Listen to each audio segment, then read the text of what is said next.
Welcome to our YouTube channel. बच्चों, आज हम स्टार्ट करने वाले हैं मेटलर्जी चैप्टर का पार्ट 3। इस वीडियो में आज हम देखेंगे reactions of metals with hydrochloric acid और reactions of metals with nitric acid. साथ ही में बच्चों मेटल की रिएक्टिविटी सीरीज क्या होती है वो भी हम आज की वीडियो में देखने वाले हैं। तो वीडियो को शुरू करते हैं। पहला पॉइंट है बच्चों reactions of metals with hydrochloric acids. बच्चों मेटल जो होते हैं वो एसिड के साथ रिएक्ट होने के बाद सॉल्ट बना लेते हैं, मतलब सॉल्ट फॉर्मेशन हो जाता है। सॉल्ट का मतलब ये नहीं बच्चों सोडियम क्लोराइड, सॉल्ट का मतलब होता है क्षार। सॉल्ट के अलग अलग टाइप होते हैं, जैसे magnesium chloride, aluminium chloride, sodium chloride, potassium chloride, potassium iodide, बहुत सारे सॉल्ट्स के टाइप्स होते हैं। ओके, मतलब अलग अलग प्रकार के सॉल्ट्स होते हैं। तो बच्चों देखो, हम रिएक्शन देख लेते हैं। मान लीजिए मैग्नीशियम जो बच्चों सॉलिड स्टेट में होता है, अगर हम मैग्नीशियम की रिएक्शन डाइल्यूट हाइड्रोक्लोरिक एसिड के साथ कर दे तो क्या हो जाएगा? तो बच्चों सॉल्ट फॉर्मेशन हो जाता है। और बच्चों देखो, इस हाइड्रोजन पर मतलब HCl में हाइड्रोजन पर बच्चों पॉजिटिव चार्ज होता है, ये हमें पता है। हाइड्रोजन पर पॉजिटिव चार्ज होता है और क्लोरीन पे नेगेटिव चार्ज होता है। बच्चों जो मैग्नीशियम है वो इलेक्ट्रॉन को डोनेट कर सकता है। मैग्नीशियम जो है उसका नेचर कैसा होता है, वो इलेक्ट्रॉन डोनर होता है। अब जब मैग्नीशियम इलेक्ट्रॉन को डोनेट करेगा तो मैग्नीशियम पर पॉजिटिव चार्ज आ जाएगा, और बच्चों जो क्लोरीन है उस पर तो नेगेटिव चार्ज है। मतलब बच्चों मैग्नीशियम क्लोरीन के साथ कंबाइन हो जाएगा, ना कि हाइड्रोजन के साथ। और क्या बन जाएगा देखिए, हो जाएगा बच्चों मैग्नीशियम क्लोराइड। मैग्नीशियम क्लोराइड जो एक सॉल्ट है वो फॉर्म हो जाएगा। और बच्चों जब मेटल्स एसिड के साथ रिएक्ट हो जाते हैं तो कुछ अमाउंट में हाइड्रोजन गैस भी फॉर्म हो जाती है। ओके, मतलब अलग अलग टाइप्स की गैस फॉर्म हो जाती है। अब इस केस में देखिए कि मैग्नीशियम जब HCl के साथ मतलब डाइल्यूट HCl के साथ रिएक्ट हो जाएगा तो क्या फॉर्म हो जाएगा? हाइड्रोजन गैस फॉर्म हो जाएगी। उसकी स्टेट कौन सी होगी बच्चों? उसकी स्टेट होगी गैस। अब देखते हैं बच्चों रिएक्शन बैलेंस है या फिर नहीं। देखिए, हमें यहाँ क्लोरीन के 2 एटम्स की जरूरत है, क्योंकि MgCl2 मैग्नीशियम क्लोराइड का फॉर्मूला होता है MgCl2 मैग्नीशियम क्लोराइड। और बच्चों हाइड्रोजन गैस भी फॉर्म हो गई है। हाइड्रोजन का फॉर्मूला होता है H2, तो हमें हाइड्रोजन के 2 एटम्स की और क्लोरीन के 2 एटम्स की जरूरत है। और देखिए हमारे पास HCl में सिर्फ एक हाइड्रोजन और एक ही क्लोरीन का एटम है। तो बच्चों रिएक्शन बैलेंस करने के लिए हमें HCl के 2 मॉलिक्यूल्स लेने पड़ेंगे। तो क्या हो जाएगा?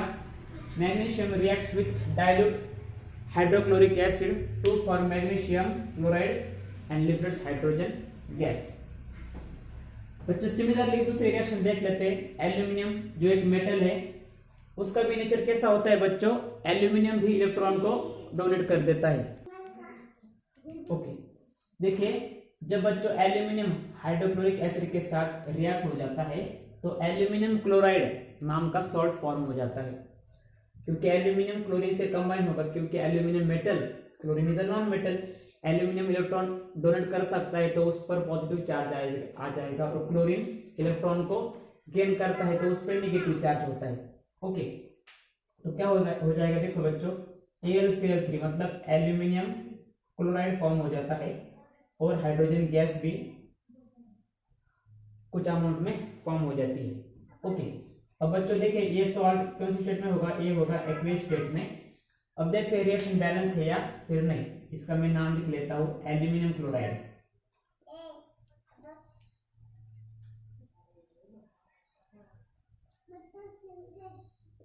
एल्यूमिनियम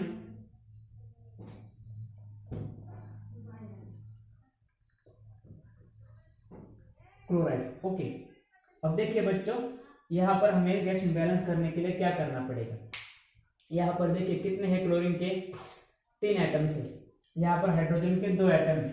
ओके, लेकिन हमारे पास यहाँ सिर्फ एक ही हाइड्रोजन का एटम है और एक ही क्लोरीन का एटम है। तो हमें क्या करना पड़ेगा? देखिए यहाँ पर मुझे क्लोरीन के 3 एटम लेने पड़ेंगे रिएक्टेंट में, मतलब लेफ्ट साइड में। प्रोडक्ट में हमारे पास क्लोरीन के 3 एटम्स है।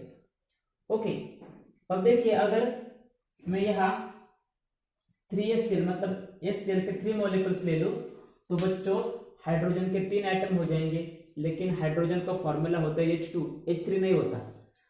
लेकिन अगर मैं यहाँ 2H2 कर दूं तो क्या हो जाएगा, देखिए हाइड्रोजन के हो जाएंगे 4। मतलब क्या कि प्रोडक्ट में हाइड्रोजन के 4 एटम्स है, मतलब रिएक्टर में भी 4 होने चाहिए। तो 4HCl लेने की वजह से हाइड्रोजन के 4 एटम्स आ जाएंगे, लेकिन बच्चों क्लोरीन के भी 4 हो गए, तो यहाँ पर तो हमें सिर्फ 3 ही चाहिए। तो हम क्या कर देते हैं, देखिए 6 कर देते हैं, तो क्या हो जाएगा, देखिए हाइड्रोजन का 6 हो जाएंगे, क्लोरीन के भी 6 एटम्स हो जाएंगे। तो देखिए बच्चों हाइड्रोजन गैस का फॉर्मूला होता है H2, तो हाइड्रोजन के हमारे पास 6 है, तो यहाँ पर लिख लीजिए 3H2। ओके, अब देखिए क्लोरीन कितने हो गए बच्चों, 6। एल्यूमिनियम क्लोराइड के एक मोलेकुल में क्लोरीन के 3 एटम्स की जरूरत है, तो 2 मोलेकुल्स में हो जाएंगे बच्चों 6, तो यहाँ पर लिख लीजिए 2AlCl3, मतलब एल्यूमिनियम क्लोराइड के 2 मोलेकुल फॉर्म हो जाएंगे। लेकिन बच्चों अब देखिए एल्यूमिनियम के 2 हो गए, मतलब हमें एल्यूमिनियम के भी 2 एटम लेने पड़ेंगे। ओके, इस प्रकार एल्यूमिनियम क्लोराइड के 2 मोलेकुल्स फॉर्म हो जाएंगे, AlCl3 देखिए क्लोरीन के 6 और एल्यूमिनियम के 2। यहाँ पर हमने HCl मतलब हाइड्रोक्लोरिक एसिड के 6 मोलेकुल लिए हैं, तो इसका मतलब हाइड्रोजन के 6 एटम्स हो जाएंगे और क्लोरीन के भी 6 एटम्स हो जाएंगे। इस प्रकार हमारी ये रिएक्शन बैलेंस हो गई। ओके, आगे फिर हम जिंक की रिएक्शन देख लेते। देखिए यहाँ पर मैंने रिएक्टिविटी ऑर्डर लिख के रखी है। मैग्नीशियम जो होता है बच्चों, मैग्नीशियम हाइड्रोक्लोरिक एसिड के साथ जल्दी रिएक्ट हो जाता है, उससे कम एल्यूमिनियम, उससे कम जिंक और उससे कम iron. Okay, third reaction zinc. बच्चों जिंक भी एक मेटल है, जिंक भी हाइड्रोक्लोरिक एसिड के साथ रिएक्ट हो जाता है और सॉल्ट बना लेता है। जिंक जो बच्चों सॉलिड स्टेट में होता है, अगर जिंक के रिएक्शन हम डाइल्यूट HCl के साथ कर दे तो क्या हो जाएगा बच्चों, सॉल्ट फॉर्म होता है, उसका नाम होता है जिंक क्लोराइड और उसका फॉर्मूला है ZnCl2। ये बात आप ध्यान में रखिए, फॉर्मूला होता है जिंक क्लोराइड का ZnCl2, और कुछ अमाउंट में बच्चों हाइड्रोजन गैस भी फॉर्म हो जाएगी। ओके, इसका नाम क्या है, जिंक क्लोराइड। जिंक क्लोराइड बच्चों आपको एग्जाम में इक्वेशन ऐसा आता है 2 मार्क के लिए, zinc reacts with hydrochloric acid, क्या फॉर्म होने वाला है वो आपको लिखना होता है, और रिएक्शन जो है वो भी आपको ही लिखनी होती है, बैलेंस भी आपको ही करनी पड़ती है। अगर आपने ऐसा सेंटेंस लिख दिया ऊपर, zinc chloride with dilute hydrochloric acid to form zinc chloride and liberates hydrogen gas, ऐसा सेंटेंस लिखने के बाद आपको नीचे रिएक्शन लिखनी होगी।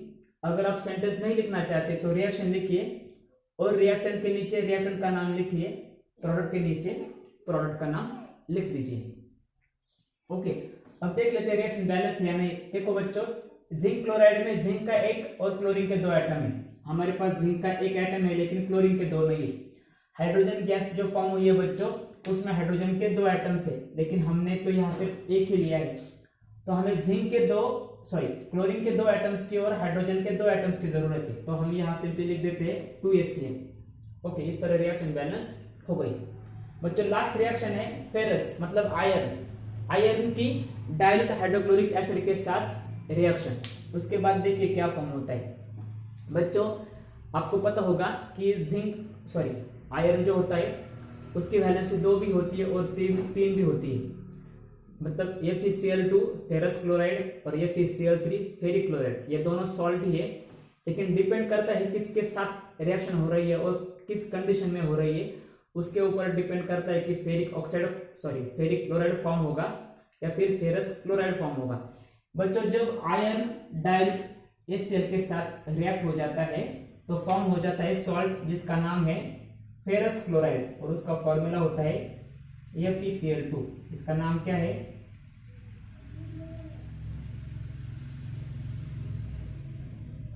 Ferrous chloride.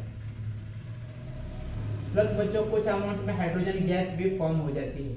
ओके, अब देखते हैं रिएक्शन बैलेंस है या नहीं। देखिए यहाँ पर बच्चों क्लोरीन के कितने हैं 2 और हाइड्रोजन के कितने हैं 2, तो सिंपली यहाँ पर कर दीजिए 2HCl। अब ये रिएक्शन बैलेंस हो गई। Okay, so iron react with dilute hydrochloric acid to form ferrous chloride and liberates hydrogen gas. तो बच्चों उसके बाद है reactions of metal with nitric acid. बच्चों मेटल्स जब नाइट्रिक एसिड के साथ रिएक्ट हो जाते हैं तो हाइड्रोजन गैस फॉर्म नहीं होती, क्योंकि यहाँ पर देखिए HNO3 मतलब नाइट्रिक एसिड। इस केस में बच्चों नाइट्रोजन मतलब नाइट्रोजन डाइऑक्साइड, नाइट्रिक ऑक्साइड ये गैसेस फॉर्म हो जाती है और नाइट्रस ऑक्साइड भी फॉर्म हो जाता है जिसे हम लाफिंग गैस कहते हैं। तो इसमें हम दो रिएक्शन देखेंगे बच्चों, जिसमें हम कॉपर की रिएक्शन एक बार कॉन्सेंट्रेटेड नाइट्रिक एसिड के साथ करेंगे और दूसरी बार कॉपर की रिएक्शन डाइल्यूट नाइट्रिक एसिड के साथ करेंगे और देखेंगे कि कौन से प्रोडक्ट फॉर्म होते हैं। देखिए बच्चों, जब कॉपर HNO3 के साथ रिएक्ट हो जाता है बच्चों, हमें पता है कि HNO3 is an inorganic acid means H+ और NO3-। तो बच्चों कॉपर इलेक्ट्रॉन डोनर है, मतलब कॉपर पे पॉजिटिव चार्ज आ जाएगा। तो positive charge copper positive charge hydrogen के साथ कंबाइन नहीं होगा, वो बच्चों हो जाएगा NO3 के साथ, क्योंकि हमें पता है negative charges attract each other. तो कॉपर पे पॉजिटिव चार्ज आने की वजह से वो NO3- के साथ कंबाइन हो जाएगा। ओके, तो बच्चों देखो इससे क्या फॉर्म हो जाएगा बच्चों, जब कॉपर नाइट्रिक एसिड के साथ रिएक्ट हो जाता है तो फॉर्म होता है कॉपर नाइट्रेट। ये भी है बच्चों एक सॉल्ट है जिसकी स्टेट होगी एक्वियस, और कुछ अमाउंट में नाइट्रोजन डाइऑक्साइड, कुछ अमाउंट में नाइट्रोजन डाइऑक्साइड गैस फॉर्म होगी और बच्चों कुछ अमाउंट में वाटर भी फॉर्म हो जाता है इस रिएक्शन में। ओके, अब देख लेते हैं बच्चों, इसका नाम है copper nitrate. Copper nitrate, copper nitrate, nitrogen dioxide, nitrogen dioxide और कुछ अमाउंट में वाटर फॉर्म होगा, वो होगा लिक्विड स्टेट में, ये होगा गैस स्टेट में। ये बच्चों एक गैस होता है, गैस होती है। अब देखते हैं रिएक्शन बैलेंस है या नहीं। देखो बच्चों, हमें यहाँ पर मैं कॉपर नाइट्रेट का स्ट्रक्चर बना लेता हूँ, NO3 3 to the 6 7 plus 3 to the 6 6 plus 2 8 8 plus 1 9। Okay, मतलब बच्चों हमें 9 ऑक्सीजन के एटम्स की जरूरत है, लेकिन यहाँ पर हमारे पास सिर्फ 3 एटम्स है ऑक्सीजन के। अगर मैं यहाँ 3HNO3 कर दूं, मतलब नाइट्रिक एसिड के 3 मोलिक्यूल्स ले लूं इस प्रकार, तो देखिए क्या हो जाएगा बच्चों, हमारे पास नाइट्रोजन के एटम्स 3 हो जाएंगे, मतलब 3 नाइट्रोजन के एटम हो जाएंगे, ऑक्सीजन के 9 एटम्स हो जाएंगे और हाइड्रोजन के 3 एटम्स हो जाएंगे। बच्चों देखो हाइड्रोजन के कितने हो जाएंगे 3 एटम्स, लेकिन हमें यहाँ सिर्फ 2 की ही जरूरत है और हम फॉर्मूला भी चेंज नहीं कर सकते, क्योंकि आपको फॉर्मूला चेंज नहीं करना होता जब आप रिएक्शन को बैलेंस कर रहे होते हैं। H2O का वाटर का फॉर्मूला होता है H2O, क्योंकि इस रिएक्शन में वाटर भी कुछ अमाउंट में फॉर्म हो जाता है, मतलब तैयार हो जाता है। तो देखिए H2O तो नहीं कर सकते, तो हम सिंपली क्या करेंगे बच्चों, H3, तो हम बच्चों 2H2O कर देते हैं रिएक्शन को बैलेंस करने के लिए। अब देखिए यहाँ पर वाटर के हमने 2 मॉलिक्यूल बना लिए, मतलब हमें 4 ऑक्सीजन की जरूरत है। ओके, अब बच्चों 4 ऑक्सीजन सॉरी हमें 4 हाइड्रोजन के एटम्स की जरूरत है। अब 4 हाइड्रोजन के एटम्स बच्चों तभी आएंगे जब मैं HNO3 के 4 मोलिक्यूल ले लूंगा, मतलब नाइट्रिक एसिड के मैं 4 मोलिक्यूल्स ले लूंगा तभी हो जाएगा। तो देखिए इस प्रकार 4HNO3, मतलब देखिए बच्चों हमारे पास एक और HNO3 का मोलिक्यूल आ गया। अब देखिए हमारे पास क्या क्या है, मैं यहाँ पर लिख लेता हूँ।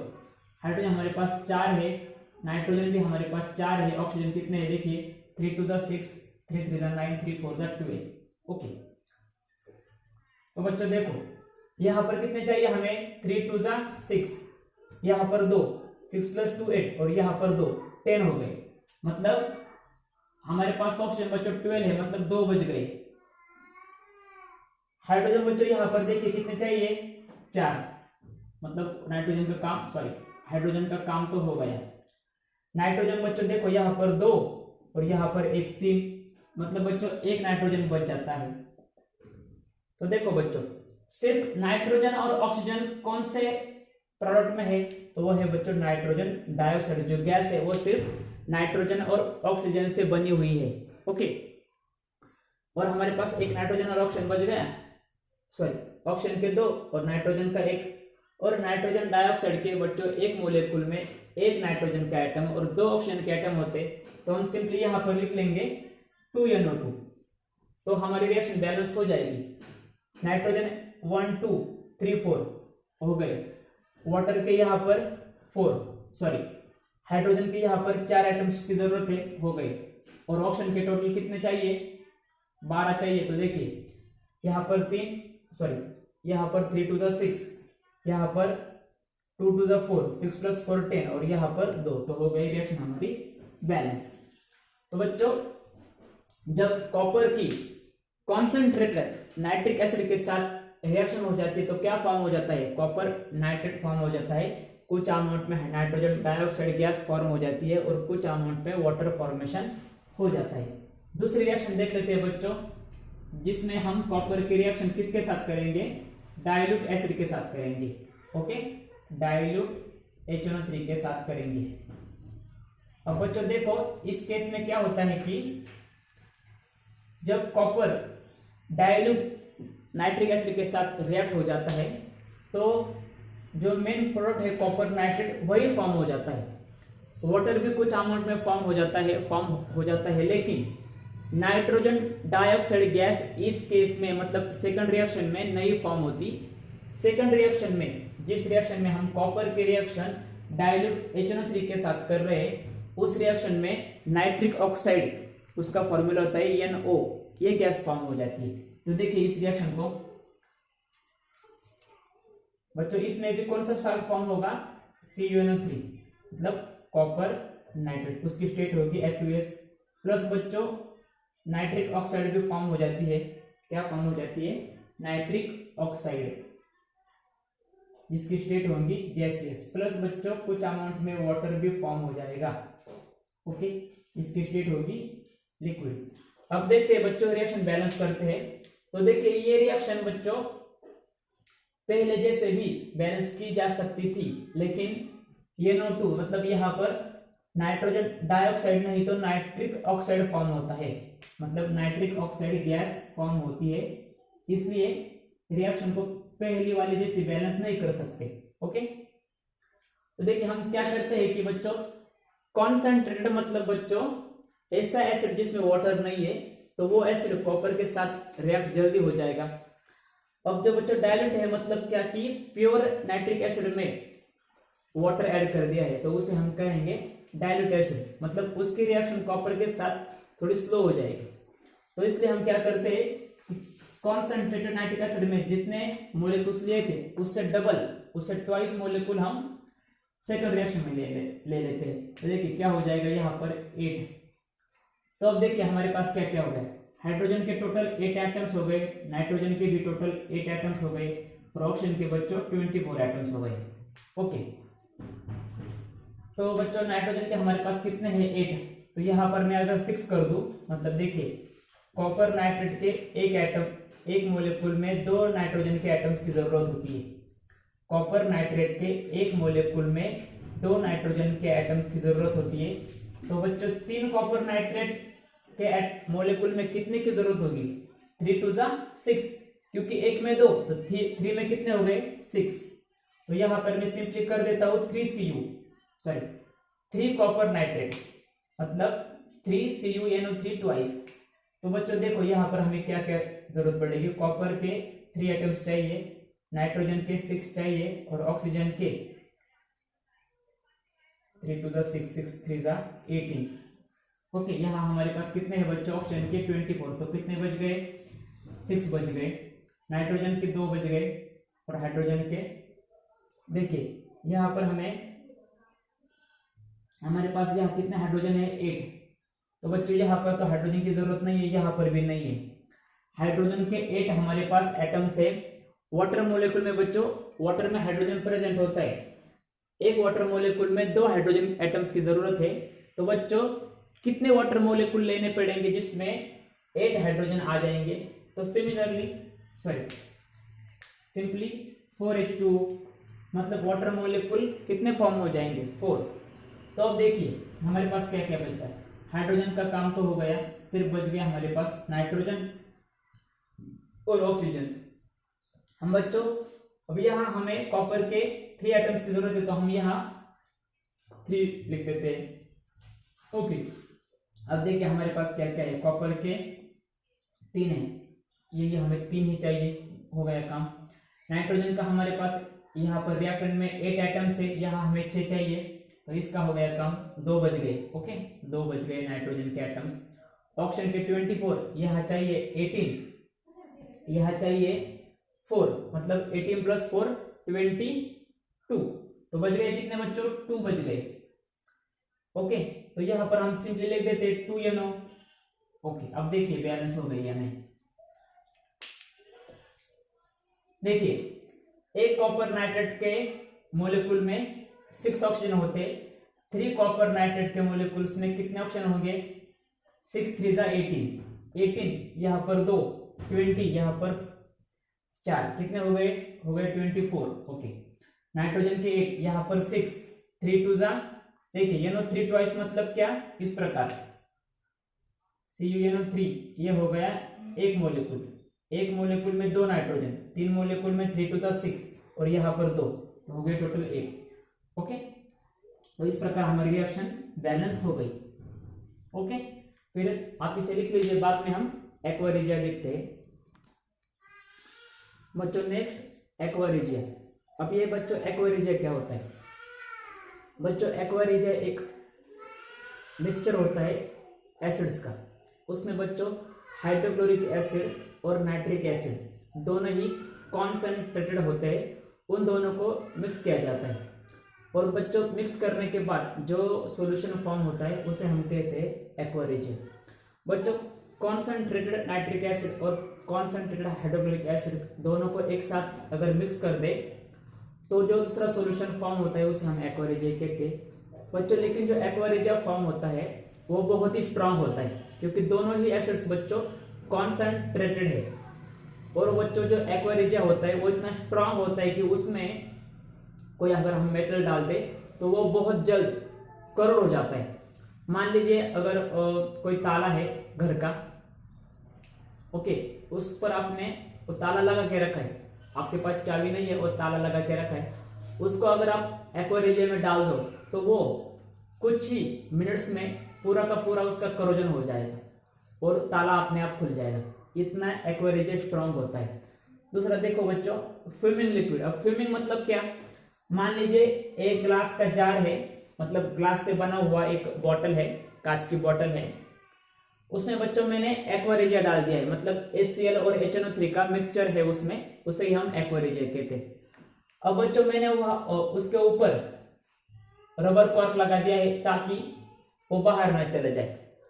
तो बच्चों जब मैं उसको इस रबर कॉर्क को निकाल दूंगा तो आप ऑब्जर्व करोगे कि जो एक्वा रिजिया है उससे फ्यूम्स निकलने स्टार्ट होते हैं, मतलब वो इतना स्ट्रांग होता है बच्चों कि उसमें से कंटिन्यूअस फ्यूम्स निकलते रहते हैं। ओके, तो इसलिए कहा जाता है fuming liquid, aqua regia is a fuming liquid. और बच्चों इसे बनाते कैसे हैं, कॉन्सेंट्रेटेड HCl और कॉन्सेंट्रेटेड HNO3 के दोनों को एक साथ मिक्स करके एक्वा रिजिया बनाया जाता है। और बच्चों इसके अमाउंट कैसे लेते हैं, देखो बच्चों इसका रेशो होता है 3:1, मतलब HCl का जो मान लीजिए अगर मुझे 100 ml एक्वा रिजिया बनाना होगा तो मुझे क्या करना पड़ेगा, 66 ml HCl लेना पड़ेगा और 33 ml अप्रोक्सीमेटली कॉन्सेंट्रेटेड HNO3 लेना पड़ेगा। ओके, मतलब उसका रेशियो कैसा होगा 3:1, मतलब 3 पार्ट हो गए HCl के कॉन्सेंट्रेटेड और 1 पार्ट होगा कॉन्सेंट्रेटेड HNO3 का। बच्चों जो एक्वा रिजिया होता है वो बहुत ही स्ट्रांग होने की वजह से जो नोबल मेटल होते हैं जिनके ऊपर एसिड्स का कोई प्रभाव नहीं होता, लेकिन जब एसिड का मिक्सचर हो लाइक एक्वा रिजिया तो बच्चों एक्वा रिजिया में नोबल मेटल्स डिसॉल्व हो जाते हैं। नोबल मेटल मतलब कौन से प्लैटिनम, सिल्वर, गोल्ड, ये जो है पैलेडियम, इन्हें हम नोबल मेटल्स कहते हैं। नोबल मेटल्स क्यों कहते हैं? क्योंकि ये दूसरे से जल्दी रिएक्ट नहीं होते, तो इन्हें इसलिए नोबल मेटल्स कहा जाता है। ओके, तो ये हो गई एक्वा रिजिया। बच्चों, ये अगर वीडियो आपको पसंद आ गया हो तो इस वीडियो को लाइक कीजिए, अपने दोस्तों में शेयर कीजिए और कमेंट्स कीजिए। अगर इस पर्टिकुलर लेक्चर में आपको कोई डाउट हो तो आप मुझे बता सकते हैं। ओके, तो आज के लिए इतना ही, मिलते हैं अगली वीडियो में। Thank you.